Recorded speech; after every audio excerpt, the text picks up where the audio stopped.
Jagat Sukmo.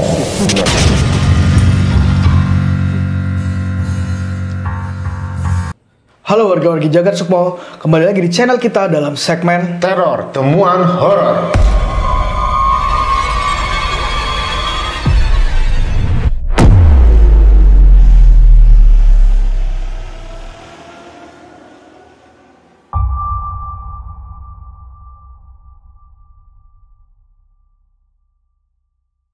Nah, dalam teror kali ini gue menemukan lagi sebuah cerita di Kaskus yang ditulis oleh Hari Wijaya, dan ini menceritakan tentang teror pocong hamil. Kali ini gue tidak sendiri, gue bareng Brisena. Ya, tetap bersama saya. Pocong hamil, Dit. Iya. Oke. Aneh Gimana kan? Ini aneh nih ceritanya. Nih gue sambil baca dan ceritanya agak panjang nih, Bri. Panjang. Gua dikit. dengerin. Oke, siap. Jadi ceritanya itu adalah ini sudut pandang dari seseorang saksi mata. Saksi mata. Dia seorang cowok. Kita namain siapa ya? Budi. Oke. Anggap aja namanya Budi. Dia namanya Budi. Nah, si Budi ini punya tetangga namanya Ros. Nah, si Ros ini berumur sekitar 28 tahun. Si Ros. Nah, Oke. si Budi dan Ros itu bertetangga, Bri. Nah, posisi rumahnya itu sekitar 4 rumah lah. Sekitar 4 rumah. Oke. Rumah si Budi, 4 rumah kemudian rumahnya si Ros. 5 langkah dari 5 langkah dari rumah Budi. Oke. Terus Nah, mereka ini tinggal persis di pinggir jalan besar dan di kawasan industri. oke. Nah, si Ros ini ceritanya dia punya pacar. Oh, gue kira Budi pacarnya dia. Bukan, dia sebagai saksi nih ya. Si Budi sebagai saksi menceritakan cerita ini. Jadi si Ros ini punya pacar, kayaknya orang-orang sekitar industrial itu, pabrik sekitar situ lah. Oh, Karena kawasan satu industri. kantor lah ya. Satu kantor. Si Rosnya di pabrik juga? Enggak, jadi Oh. punya pacar orang sekitaran apa? Pabrik situ lah. Oke. Punya pacar, suatu hari dia hamil. Oke. Sampai si Ros. si Ros hamil dan si laki-laki tidak bertanggung jawab. Oke. Stres lah si Ros ceritanya. Nah, posisi hamil itu belum terlalu besar, sekitar 3-4 bulan lah. Oh, 3-4 bulan. Setelah depresi, dia akhirnya tertekan secara mental dan emosional. Akhirnya Oke. dia akhirnya melakukan dalam kondisi hamil. Oke. Sekitar 3 atau 4 bulan. Setelah bukan apa pemakaman, tetangga tahu lah, semuanya normal lah. Tapi tetangga tahu ya dia hamil? Gak disebutin sih, Bri. Jadi oke. tahunya meninggal aja gitu. Oke. Meninggal. Mungkin keluarganya tahu lah ya. Dikuburkan secara normal, pemakaman normal semua lancar. Nah, kejadiannya itu sebenarnya pada malam hari Setelah dikuburkan. Beliau. Jadi ceritanya itu si Budi ini dia adalah anak malam ceritanya. Oke, Anak begadang. Anak nongkrong begadang. Dia begadang di sebuah warnet di sekitar rumahnya. Oke. Nah, warnetnya itu masih sejajar sama rumah mereka. Rumah Ros, rumah Budi, dan warnet. Oh. Tapi nggak bersebelahan banget Iya, gitu. iya. Masih satu jajaran lah. Iya. Pulanglah dia ceritanya. Pulang, situ pulangnya itu sekitar jam 2 atau jam 3 pagi. Subuh, iya. Dia pulang, begitu pulang, dia kebetulan pulangnya itu ngelewatin pemancingan ceritanya. Oh, oke. Walaupun Di daerah rumah itu juga kan, jadi gue bilang sejajar ya, rumahnya, cuman nggak terlalu deket banget gitu. Dia ngelewatin pemancingan, pas ngelewatin pemancingan dia ngelewatin rumah Ros, almarhum itu. Oke. Nah, delala pas lihat rumahnya Ros itu si Budi kok kayaknya ngerasa gemeter gitu, merinding disco ceritanya. Nah, terus begitu dia ngelewatin rumah Ros, dia itu ngedengar suara lirih nangis. Oke. Perempuan. Suara lirih nangis. Tapi apa, nangis itu bukan nangis yang ngegerung gitu, tapi terseduh-seduh gitu loh, Bri. Nangis pelan. Ya. Terus dengan wajah pucetnya si Budi ini mempercepat langkah jalannya. Oke. Dia nggak lari. Dia jalan kaki ya? Jalan kaki. Dia nggak lari tapi mempercepat langkahnya. Begitu sampai rumah, dia penasaran tuh, masih kedengeran tuh Budi Oh, kok. sampai rumah dia masih kedengeran. Masih kedengeran karena cuma 4 rumah kan. Oh iya benar. Kan cuma 4 Dekat rumah. ya. Heeh, dia masih kedengeran dia apa ngintip kali ya, ngintip. Nah, begitu ngintip jadi rumahnya si Rose itu masih kelihatan sama rumahnya dia, tapi si Budi harus nongol dulu nih ceritanya nih. Oh, ngintip dari rumahnya dia. Dari pagar terasnya gitu kali ya, nongol kelihatan. Dia itu ngelihat ini apa nih? Oh, Ikitan pocongnya. Pucuknya. Pucuk pocongnya. Dari rumah Ros. Dari rumah si Budi nih, misalnya ngintip gini nih.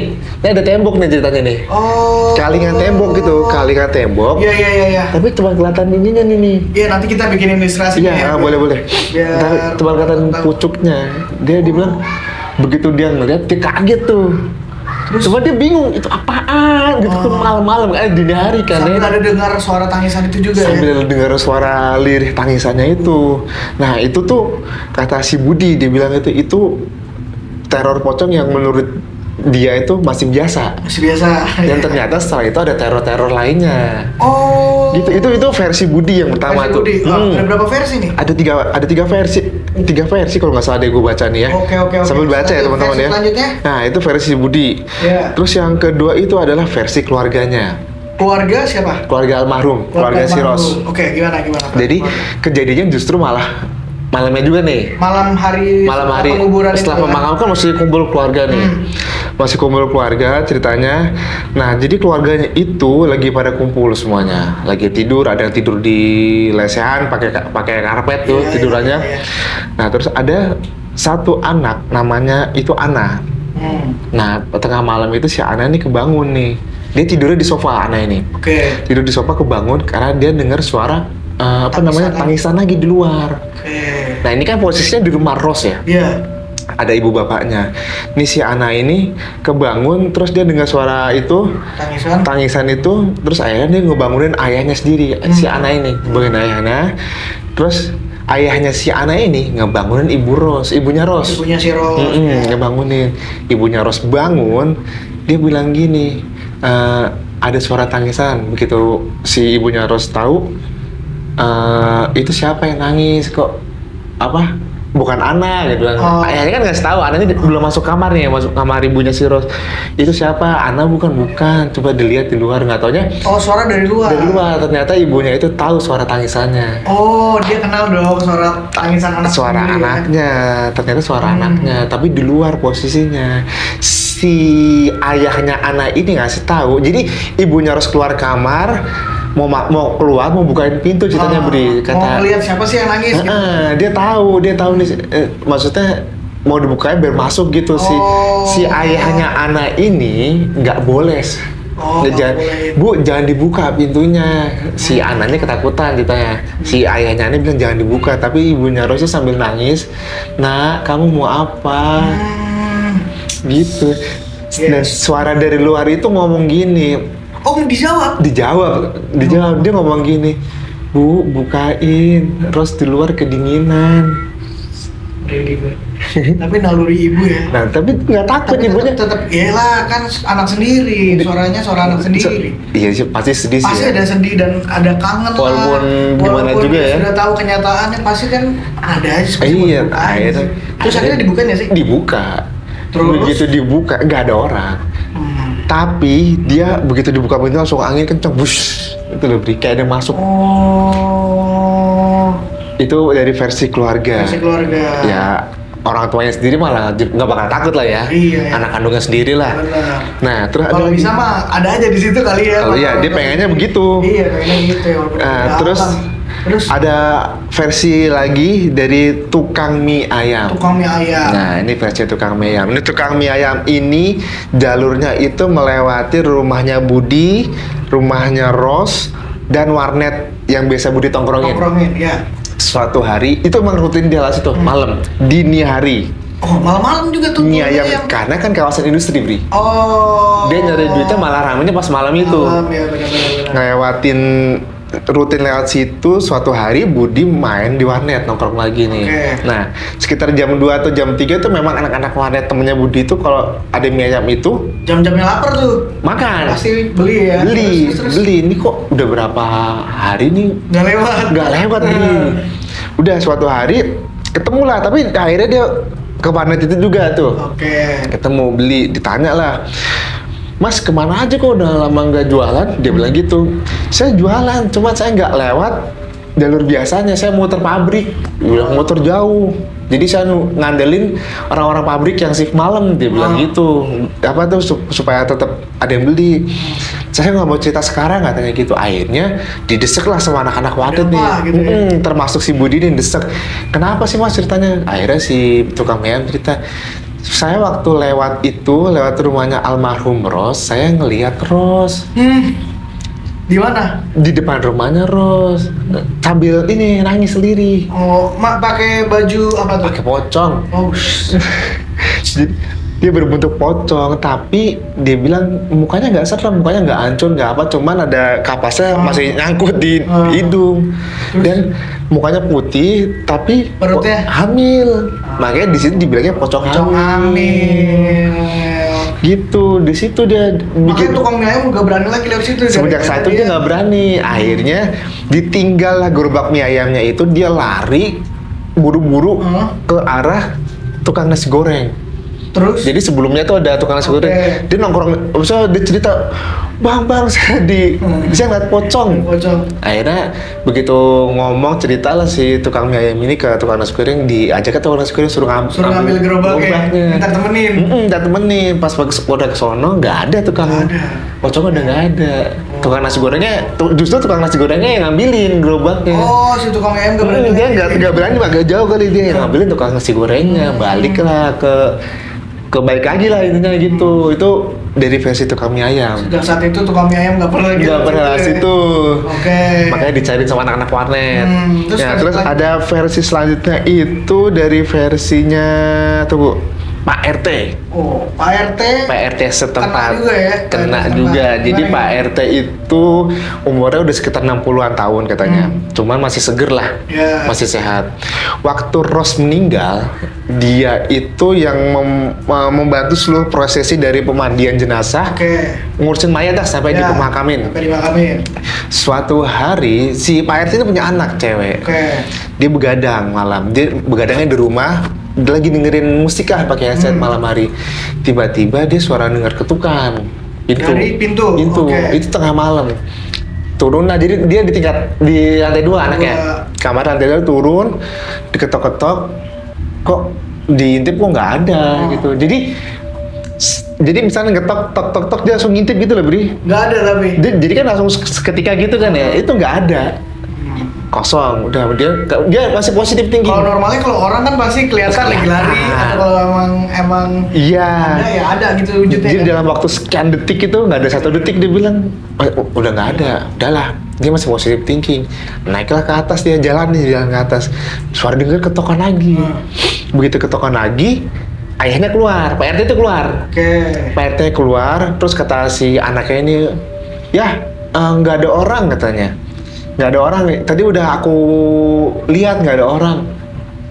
Terus penasaran yang benar, iya. Oh, ini pintu apa sih? Pintu rumah apa? Pintu rumah. Oh, pintu rumah. Pintu rumah, sorry, gue belum minta pintu rumahnya Pak RT. Oke.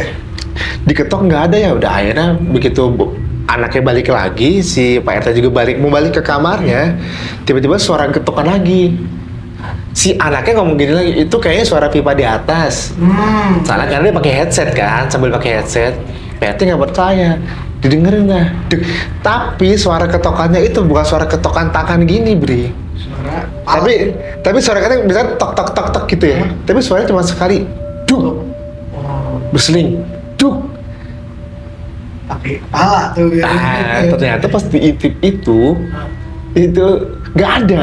Pas Pak RT gitu nggak ada. Akhirnya penasaran, dia masih bunyi duk gitu. Tapi suaranya kan kalau pakai tangan nyaring ya. Nyaring. Tapi dia kayak suara kayak ya kebayang ya. Mungkin pakai kepalanya gitu.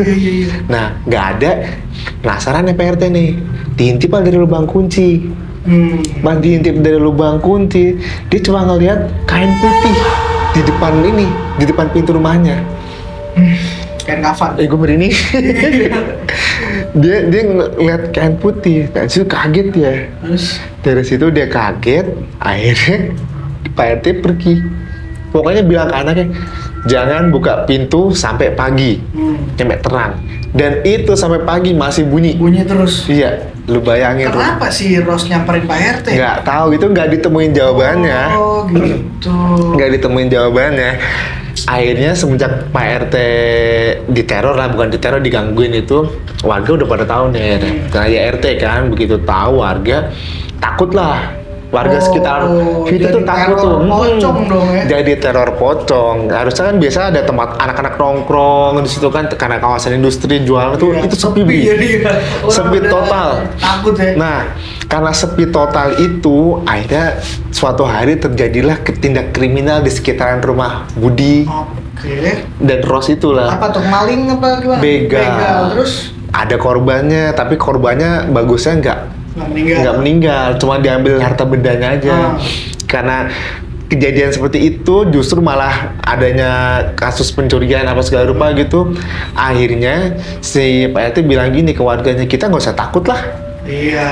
Teror pocong ini, toh kita lebih banyak, dia cuma sendiri, dia bilang gitu. Iya benar juga sih. Akhirnya dia, tapi malas juga ya, walaupun dia sendiri tapi kan pocong.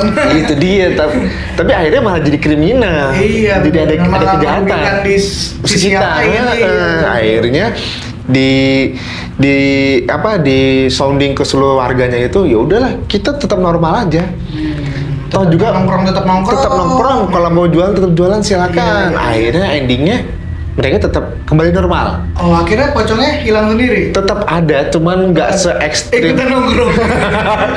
Cuman nggak se-ekstrim sebelumnya. Oh, iya. Jadi mungkin cuman ganggu secara suara kayak gitu. Dan kayak mungkin orang-orang di sana ya udah akhirnya nggak usah takut kan. Iya. Daripada terjadi ada kriminalitas lainnya kan. Jadi pada terjadi hil-hil yang mustahil. Ternyata mungkin si pocong itu juga cuman nerornya menampakkan diri. Nggak membahayakan. Nggak membahayakan. Iya. Karena gue pernah baca cerita juga pocong yang bisa sampai ngisep darah di. Anjir. Iya. Itu Kita pocong bahas kali. itu apa Dracula itu pocong? Makanya dia pocong tapi dia ngisep darah, campuran dia. Yang enggak aja. Nanti kita bahas deh. Nanti kita boleh bahas lah. di Siap. Di Abri lah ya. Nah, ada lagi ya? Kayaknya lainnya. Itu aja sih, segitu aja sih. Karena intinya kita tidak boleh kalah dengan makhluk halus. Betul. Karena kalau kita berani, mereka justru ditakut. Pilihannya cuma dua, kita yang takut atau mereka yang lari. Nah, karena pada dasarnya kita lebih tinggi dari mereka. Betul. Cuma kan tetap seru denger cerita begitu. Bener. Ya. Itu yang kita cari. Itu yang kita tunggu.